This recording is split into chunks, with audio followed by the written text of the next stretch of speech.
Good evening, ladies and gentlemen. We are about to commence the memorial ceremony in honor of Colonel Nick Pratt. And I just wanted to mention that in the front row I see Shabtai Shavit here, who has joined us, the former head of the Mossad and the chairman of ICT, and Professor Uriel Reichman next to him, and the esteemed mayor of the city of Herzliya, Mr. Fadlon, is with us. His Excellency, thank you for being with us. And now we will attend to this very, very important memorial ceremony in honor of Colonel Nick Pratt. I will be reading out a biographical sketch just now. And since 1996, Pratt served as a professor of strategy and international politics for the Marshall Center. In the early organization of the Marshall Center, he served as a deputy department chairman. In 1998, he designed and was named the director of the Leaders for the 21st Century, a security studies program oriented towards a younger participant. He organized and conducted 12 leaders courses. Following 9/11, he developed a program on terrorism and security studies and served as its director for 8 sessions. In February 2008, he was requested to serve as the United States Special Envoy for Middle Eastern Regional Security in Jerusalem and on the West Bank, and participate in support of U.S. efforts to resolve the Israeli-Palestinian conflict. He returned to the Marshall Center in July of 2008. Prior to his retirement from the Marine Corps, he served as director of the Marine Corps Command and Staff College and the Marine War College. Throughout his career, he was privileged to command extensively and at every level, from a CIA Special Operations Group team that conducted covert operations in denied areas in support of U.S. national security objectives overseas, to a battalion landing team deployed in the Persian Gulf. He participated in active operations in the Near East, Africa, and Southeast Asia. In addition to serving with the Marines, he served from 1978 to 1979 with the United States Military Observation Group, which supported the United Nations Truce Supervision Organization, Southern Lebanon. He also served in the White House during the close of the Nixon administration and the transition into the Ford administration. Pratt received his undergraduate degree in engineering at the U.S. Naval Academy, Annapolis, Maryland, and held 2 Master of Arts degrees, one in National Security Strategic Studies from the Naval War College, Newport, Rhode Island, and one in International Relations from the Catholic University of America in Washington, D.C. I now wish to call on Liga Nor and her group, her wonderful group, to come up here. The group is called Klidim V'Kolot, with Osnat Bieber, saxophone Tal Rodofsky. They're going to be singing I Am Sailing. The words are basically Ronald Wood and Gavin Sutherland. I Am Sailing. Lee, please take it away.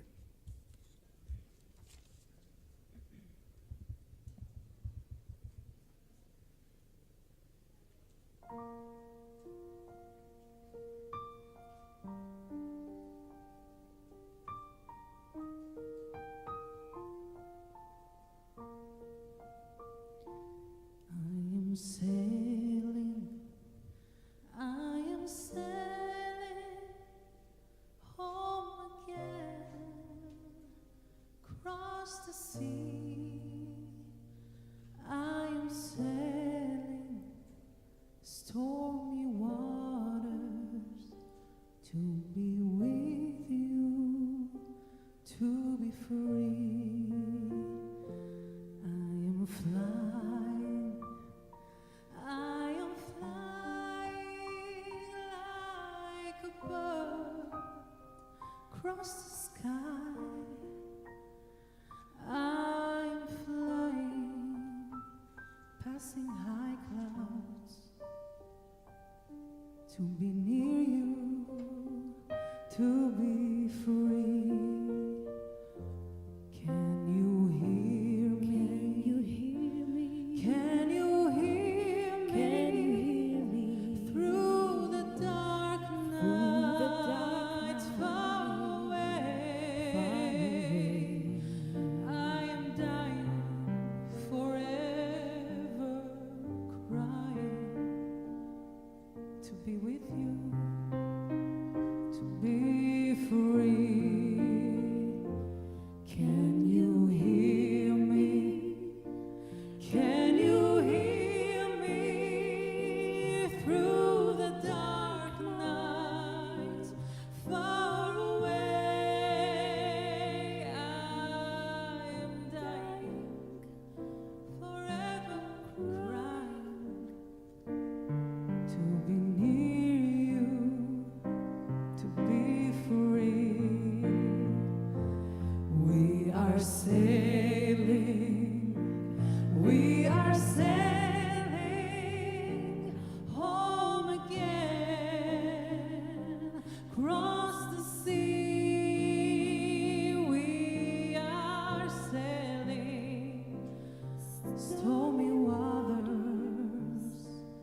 Thank you, Lee, for that very meaningful rendition.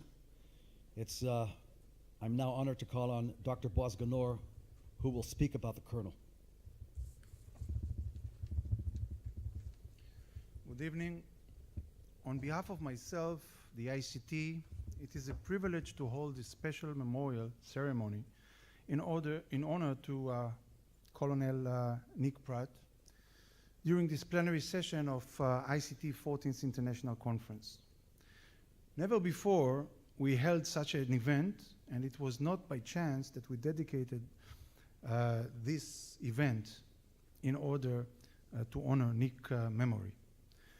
Nick was an exceptional human being, a warrior and a scholar, an officer and a gentleman, a man who dedicated his entire life to the fighting of terrorism, on terrorism, as a US Marine, on missions, some of which we know about, and many others, I assume, which we will never know about. Upon completing his active service in the field, Nick devoted himself to training generation of officers and soldiers in various countries on combating terrorism. This was in the framework of special program that he led in George Marshall Center in Garmisch, Germany. Above all else, however, Nick was a true friend, a friend of Israel, a friend of ICT, and my personal friend. Nick participated in ICT international conferences on several occasions. He devoted an extensive collaboration ties with ICT and led delegations of officers involved in counterterrorism from around the globe, which he brought on study tour to ICT. Nick insisted specifically on bringing them to Israel and specifically to ICT, which was sometimes not a simple task, especially when some of these officers came from countries without diplomatic ties to Israel. Therefore, it is a great honor for us to hold this ceremony in Nick's honor. We are filming this event, and we will send it to Nick's family, who were unable to attend the conference. I would like to use this opportunity to thank General Keith Dayton, who came especially from Garmisch to honor us with his presence at this event and to speak in memory of Nick. To sum up, I would like to say that we are all proud of Nick, of his accomplishments, and of his contribution to the war on terrorism.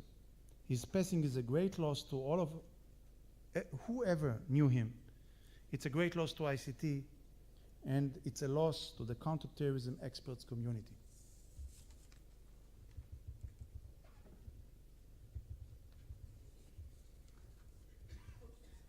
Thank you, Boaz. I would like to introduce Keith W. Dayton, Lieutenant General, United States Armed Forces, retired. Lieutenant General retired Keith W. Dayton is Director of the George C. Marshall European Center for Security Studies. He is responsible for orchestrating resident courses, outreach programs, and an international interagency network of more than 8,000 government officials throughout Europe, Eurasia, Central Asia, Southeast Europe in fields of international security studies, defense, and foreign affairs. He retired from United States Army service on December 1st, 2010 as Lieutenant General after more than 40 years of service. His last assignment was on active duty as a United States Security Coordinator to Israel and Palestinian Authority in Jerusalem, where he performed, by the way, a sterling job. A foreign area officer by training, General Dayton studies at the U.S. Army Russian Institute in Garmisch. His assignments in that field included political military staff officer for the Army in Washington, D.C., U.S. Defense Attaché in Russia, and Deputy Director for Political Military Affairs, Europe and Africa for the J5 Division of the Joint Staff in Washington, D.C. General Dayton also worked as Director for Operations and Director for Human Intelligence for the Defense Intelligence Agency in Washington, D.C., including Duty Director of the Iraqi Survey Group for Operation Iraqi Freedom in Iraq. And he went on to direct the Strategy Plans and Policy Division for the Department of the Army before his assignment to Jerusalem in December of 2005.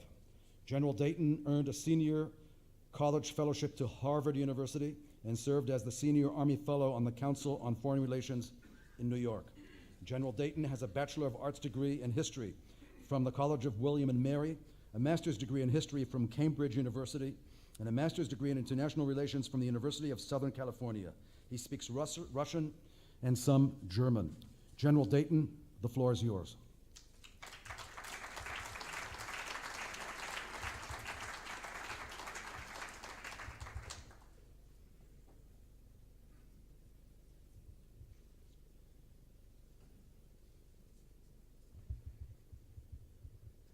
Well, thank you, Jonathan, and thank you, Dr. Ganor, for the invitation to come here. And thanks to the ICT for the offer to memorialize Professor Nick Pratt, an American leader in the difficult work of understanding terrorism and what we can do to counter it. Nick died suddenly and unexpectedly at Christmas last year in Munich, Germany. He had developed lymphoma in 2012, and by the autumn of 2013, he had beaten the disease. He was declared cancer-free. But in early December, he contracted pneumonia and succumbed to a stroke while undergoing treatment for pneumonia. He will be sorely missed by all of us who knew him and those whose lives he influenced over many years of dedicated service to his country and to the world. Now, I'm not going to repeat everything that Jonathan or Dr. Ganor already covered about him, but I am going to highlight a few things and use this opportunity to talk a little bit about Israel and my own feelings about Israel. As some of you may know, after 9/11, Nick conceived of, created, and implemented the Marshall Center's program on terrorism and security studies, otherwise known as PTSS. It became his life's work, and the program gained the respect of counterterrorism officials around the world. The program now boasts more than 1,100 alumni in more than 80 countries, most of whom stay in touch with us at the Marshall Center, and they stay in touch with each other. But why, you might ask, are we here in Herzliya memorializing Nick Pratt this evening? Well, because while Nick Pratt was totally committed to the cause of countering terrorism, he was also a great friend of the State of Israel. He had served in the UNSO mission as a young Marine officer. He developed close ties to ICT and to Dr. Ganor and others here. And were he still living, I'm pretty sure he would be among us tonight in more than spirit. He brought his Marshall Center PTSS students here to Israel on what we call field study trips. Why? Because he felt that Israel had much to teach others in dealing with terrorism. As Dr. Ganor said, some of our participants were from countries that did not have ties with Israel, but they came anyway, and when they returned to the Marshall Center, they returned with a respect for what Israel was doing and a realization that the fight against terrorism, we're all in it together. They learned that while laws may stop at a nation's borders, terrorists and those who support them do not. Now, I share Nick Pratt's appreciation of Israel. Israel's a country known to me personally very well, and I'm very pleased to be back here. As the U.S. security coordinator, I spent what were probably the best 5 years of my life in Tel Aviv and Jerusalem, from 2005 to 2010, working with Israelis and Palestinians in search of a common goal of peace and security. During those years, I developed a fundamental appreciation for this vibrant democracy and the warmth and courage of its citizens.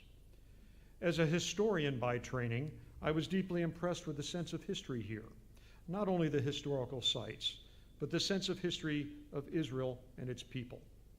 My team and I lived by the rule that while we were committed to security for all of the parties engaged in the Middle East peace process, nothing we would do here would jeopardize the safety and security of the State of Israel. And I think we were true to that commitment. As the U.S. security coordinator, it was my privilege to work with creative and dedicated officers in the IDF, in the Ministry of Defense, in COGAT, These people who believe deeply in trying to build a better future for their children and for the state of Israel. I worked with equally committed leaders of Jordan and the Palestinian Authority, and for those years at least, law and order largely returned to the West Bank, and terrorism inside Israel diminished significantly. I learned that countering terrorism was not a simple task, but requires, in addition to armed force and very capable people, it requires a comprehensive effort in education, economic development, social policies, all things very easy to talk about, but very hard to do. And I also learned the truth of the old saying that the easiest way for evil to get a foothold is for good people to do nothing. I left Israel in November 2010 to become the director of the George C. Marshall Center in Garmisch, Germany, a German-U.S. institution focused on security studies. Annually, we receive about 700 students from usually 70 to 80 countries. And the flagship of our program is Nick Pratt's program on terrorism and security studies, a program that was continually upgraded by Professor Pratt, and I'm glad to say has survived his passing. We graduated another class this spring, and we'll begin another one in the fall. As I mentioned earlier, to date this program has graduated more than 1,100 military and civilian officials. The exact number is 83 countries and includes graduates from Israel and the Palestinian Authority. Almost all of our alumni are now actively working in the field, countering terrorism, and they stay in touch with us on the internet and receive weekly updates in the field of countering terror from a website created by Nick Pratt on current events in the field of countering terrorism. Next week, we at the Marshall Center are going to be holding a senior executive seminar, which was the brainchild of Professor Pratt. The topic will be adapting our strategies to counter evolving transnational terrorist threats from Al-Qaeda, its affiliates, and advocates. And we're going to discuss there the current status and strength of the global Al-Qaeda network, Al-Qaeda, its affiliates and advocates in Europe and Eurasia, the significance of Syria and Iraq for Al-Qaeda and the global jihad, Al-Qaeda affiliates in Africa, the strategic implications for countering terrorism, and some ideas on where this is all headed. These will be 70 senior executives, at last count from 45 countries, something that's a legacy of Nick Pratt and his vision of a program of countering terrorism that included classroom experience, non-resident education, and active alumni associations, all in the interest of making us more secure in our daily lives. I won't talk much longer, but my purpose tonight really is to remind everyone or even educate you on who Nick Pratt was. To put it succinctly, he was a soldier, he was an educator, and he was a unique human being. A few words on each. Jonathan's already told you about his military record, but I want to highlight two things. First and foremost, he was a U.S. Marine, something of which he was proud all his life. In American tradition, there are no ex-Marines. You never leave the Marine Corps. They may retire, but they are still Marines. And the last time I saw Nick Pratt, we parted with his saying, Semper Fi. You heard that he worked here as a part of the U.S. mission in support of UNSO. What you didn't hear was that during the time he served here, he got married. He got married in Israel. And one of his prized possessions was a wedding license that he had on his wall written in Hebrew. He was an educator. And as an educator in the very competitive field of countering terrorism, Nick was an innovator.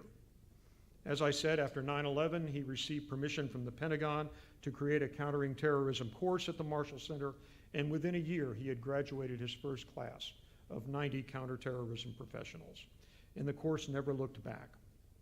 The participants in this program are required to develop and brief their own national countering terrorism strategies to their peers, and attempt to get them to see not just the forest, but the trees inside. He presented not only the U.S. point of view, but a spectrum of concepts and principles that could be supplied effectively in specific circumstances. One of your panelists that's going to be here later this week, I believe, is a man named Adam Dolnik from the Czech Republic. And Adam was one of Nick's deputies for 3 years at the Marshall Center. Talk to him about him. Because he realized that no country can effectively deal with terrorism by itself, he emphasized a regional approach to prevent terrorism and to manage the consequences of a terror attack. He personally led teams to more than 25 countries in Europe and Central Asia to meet with government officials and hold what we called community of interest events with practitioners, most of whom were already alumni of the Marshall Center program. So in a typical year, you might find him in Tajikistan, Ukraine, Slovakia, Poland, teaching and meeting with former students. This was his life. Maybe there wasn't a cult of personality associated with Nick Pratt among his students, but it came very, very close. And he prided himself on building what, and these are his words, a living network of combating terrorism experts and practitioners who are slowly and steadily eliminating a network of global terrorists who praise death and violence, and organized criminals and money launderers and narcotics and human traffickers who support them. It takes a network to beat a network, and this network is Nick Pratt's legacy. As an individual, not surprising given his background as a Marine, and then his choice to come to the Marshall Center, which, if you don't know, is in the heart of the Bavarian Alps. Nick Pratt was a man who loved the outdoors. He was an avid skier in the winter and a hiker and biker in the summers, and rarely spent weekends at home. For almost 40 years, he considered himself a friend of Israel. I once asked him why, since we both shared that feeling, and he said it was because he had learned through his life that true believers in freedom were hard to come by, and he found them in Israel. I could not say it better. He was drawn to the field of countering terrorism because he was an implacable foe of the cowards who attack civilians for political purposes while claiming they are defending a higher purpose. Nick Pratt was a volunteer. He volunteered all the time. When I think of him, I'm reminded of the book of Isaiah, chapter 6, verse 8, where Isaiah says, "Then I heard the voice of the Lord saying, 'Whom shall I send, and who will go for us?' And I said, 'Here I am, send me.'" I first worked with Nick Pratt in Jerusalem in 2008 when he was part of the General Jim Jones Special Envoy for Middle East Regional Security Team. Frankly, none of us thought the mission had an overwhelming chance of success, but Nick realized that even a small chance of success was worth it. When General Jones asked Nick to volunteer to tackle the issues of the Palestinian-Israeli border regime and work with both sides on idea for future forced displacements in the West Bank, Nick promptly excused himself from the Marshall Center and went to work. The SEMERS, that was the Jim Jones mission, was disbanded amid the change of U.S. administrations. But I watched Nick Pratt spend 6 months in Jerusalem, working 7 days a week in the interests of Israeli-Palestinian peace, with the understanding that it had to be achieved without jeopardizing the security of Israel. And it's a task that still occupies many minds today. Forgive me, Boaz, but I'd like to do a little excursion on what, if Nick were here today, what he might say to his Israeli and international friends assembled here at the ICT's 14th Annual International Conference with this great theme, terrorism's global impact. I can't be sure, but I think he would remind us that terrorism, defined as the use of violence against civilian populations, has been around for a very long time. Its forms change, lethality and techniques change, and terrorists often have the advantage of initiative as they morph their operations into new and more appalling forms of brutality. But Nick would also remind us that these organizations can be dealt with. However, dealing with terrorism and terrorists requires a strategy and effective tactics to implement that strategy with creative and adaptive teamwork. He was fond of reminding his students of the saying attributed to the Chinese General Sun Tzu, Strategy without tactics is the slow route to victory. But tactics without strategy is merely the background noise of defeat. And he would have exhorted us to work hard on building strategies in our countries and together that match the imagination of our adversaries. Strategies that posture governments and societies for those inevitable times when we get it wrong. The British writer Lewis Carroll famously said, "If you don't know where you're going, any road will get you there." Nick would have told us, that's true. Figure out first where you want to go and what you're trying to achieve. That's your first step. And then you can develop your implementing tactics. To each of his classes, Nick lamented that with terrorism, as with many important world events, we have a poor track record in prediction. Better intelligence and then better analysis of intelligence is mandatory for someone countering terrorism. As we mine the internet and social media, we deploy sophisticated intelligence assets and counter-terror forces on the ground appropriate to the 21st century. Good for us. But then the terrorists unexpectedly resort back to the Middle Ages. And they will do crude and savage things like medieval beheadings displayed on Facebook, or a recent event in China where 29 people were stabbed with knives at a railway station by Uyghur terror separatists. ISIS in Iraq and Syria seem to have somehow caught our intelligence agencies and political leaders by surprise. Boko Haram in Nigeria has made the Nigerian government look weak and powerless. Al-Shabaab, very primitive, but very deadly. And who saw Anders Breivik and Oslo coming?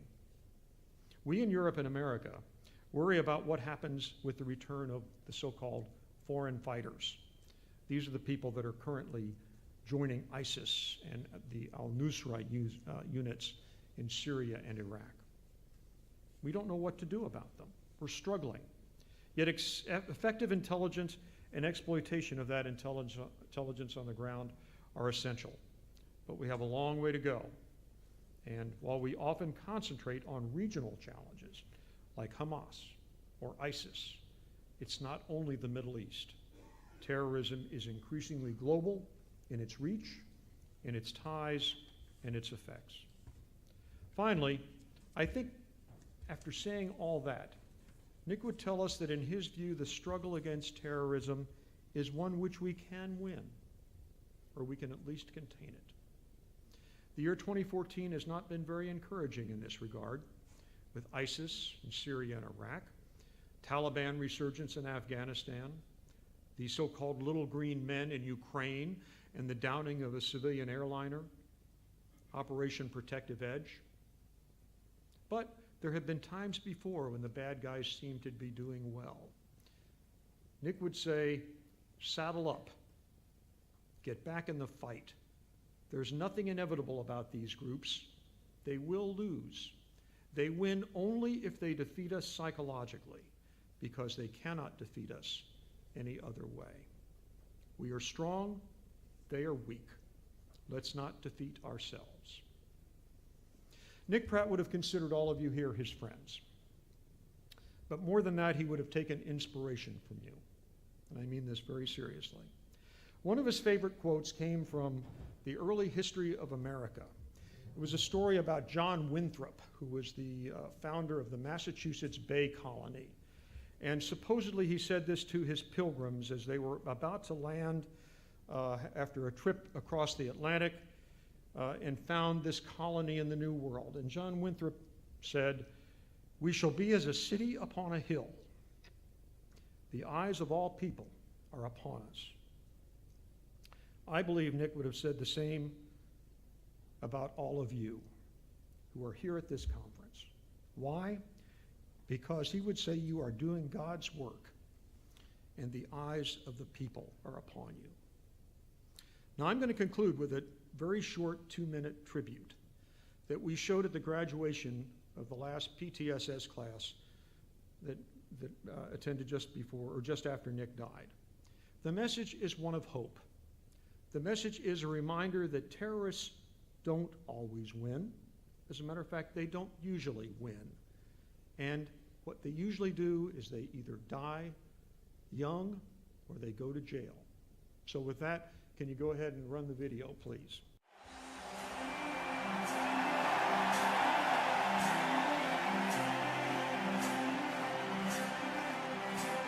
Can't see nothing in front of me. Can't see nothing coming up behind. Make my way through the darkness. Can't feel nothing but this chain that binds me. Lost track of how far I've gone. How far I've gone, how high I climbed. On the backs of 60 pounds strong.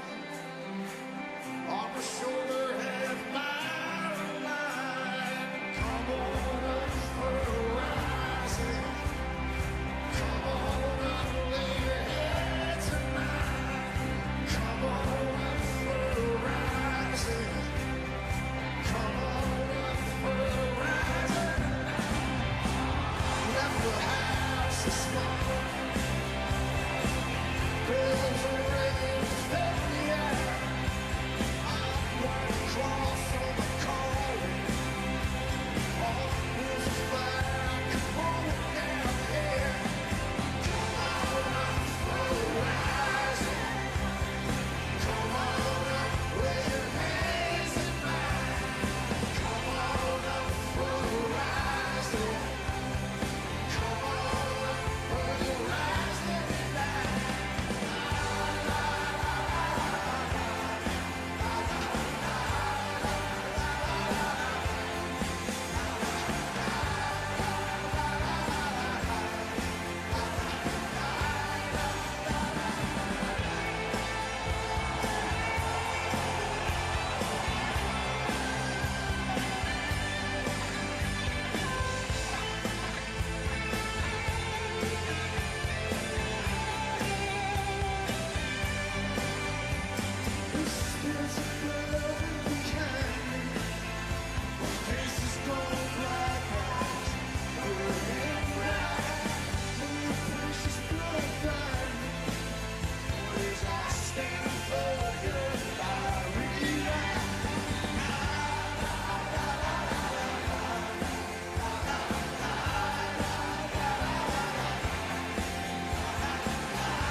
Helping us commemorate this great American leader, and I think he would be very pleased that it happened in the state of Israel. Thank you very much.